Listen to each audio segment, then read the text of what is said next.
Decisions. Paramount Studios had to make a choice. Uh-oh. Do I go with South Park, 2 decades, Trey Parker, Matt Stone? Fuck Indiana Jones, put a chicken in it and make her name it gay! Or do I go with Stephen Colbert, Late Show, 10 years, loss of $40 million due to political rants? The vaccine. You're fired. Gee, I wonder which way they went. Well.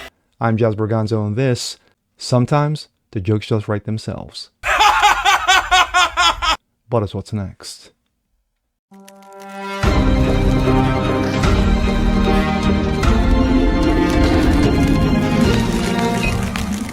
What's up, everyone? Jazz Berganzo, what's next? Your daily dose. Hope you guys are feeling good today on this Thursday. Well, Paramount's still in the news. Paramount Studios, Colbert firing. That's been the talk. So much so, you had Colbert just the other night gave his answer to Donald Trump because Donald Trump, of course, mocked him and trolled him. He basically told Trump to go himself. And then comes Jon Stewart. Jon Stewart did a nice little ditty about you over, or go get, or self, however you want to put it, to Donald Trump, an ode to Donald Trump. Well, speaking of Paramount Studios, choices had to be made. Decisions had to be made. What decisions we're talking about here? Well, did you know that South Park contract was in dispute? Did you know that season 27 was being held up in the air? Did you know that the possibility of South Park being no more for Paramount was going to happen? Well, yes and yes. So they had to make a decision. Do I go with South Park over 2 decades of nonsense, hilarity nonsense, by the way, Trey Parker, Matt Stone, or do I go with Stephen Colbert? 10 years of Late Show, political rants, making fun of Trump, Trump all day, Trump all night, losing $40 million. And which way do I go? Well, they made their decision. And here we go. This comes out of That Park Place. Paramount picks South Park over Colbert. Trey Parker, Matt Stone get the big bucks. Late night show gets trashed. I love it. Paramount Global has resolved a tense standoff between South Park creators Trey Parker and Matt Stone, signing a 5-year, $1.5, wait for it, billion with a B dollar deal for exclusive global streaming rights and 10 new episodes annually on Paramount Plus. Contract was finalized just in time for the delayed season 27 premiere, following public threats of legal action by Parker and Stone. This marks a significant alignment between creators' demands and Paramount's content strategy, and it comes amid broader organization upheaval. At the same time, Paramount has announced that it will cancel the late night show with Stephen Colbert. Music to my ears. Scheduled to air through May 26. The network cited purely financial reasons, $40 million losses, despite Colbert's consistent #1 ratings for 9 seasons on the network television. Well, you may want to ask Gutfeld over at Fox because he's been #1 for the last 2 years. Just saying.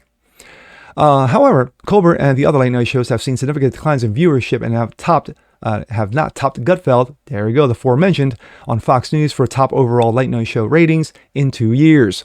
In fact, Gutfeld regularly has ratings that would beat out 2 the traditional late night shows combined. Many on the left continue to speculate Paramount's decision was politically motivated. Of course, Tate Trump, Orange Man bad. Given the network's $16 million settlement with Donald Trump over 60 Minutes interview and the timing of the merger review with Skydance Media, prompting accusations that Paramount chose to discipline its most outspoken liberal voice.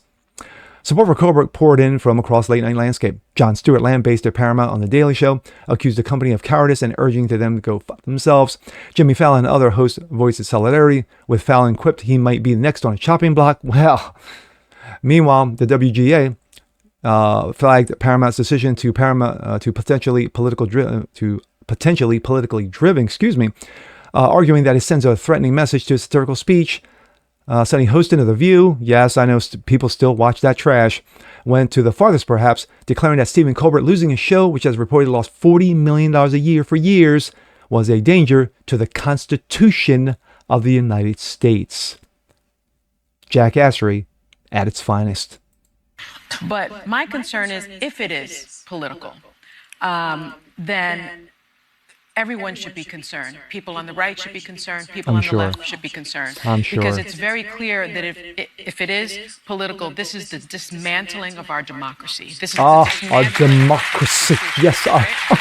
And so the First Amendment is the First Amendment for a reason, and that is freedom of the press, freedom of speech, freedom to speak truth to power. If that is taken away, if the Yes. comedians are being attacked, then Yes. that means our Constitution is being dismantled.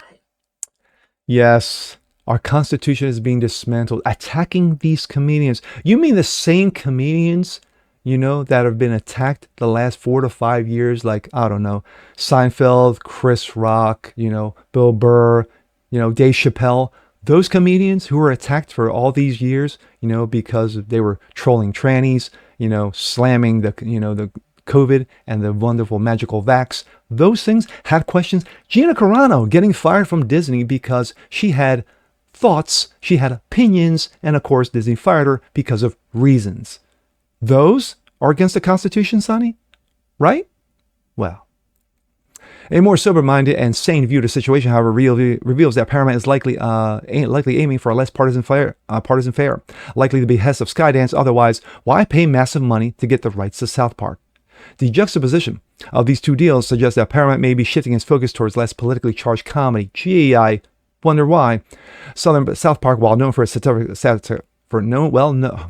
wow, I can't even get the words out today. Holy cow.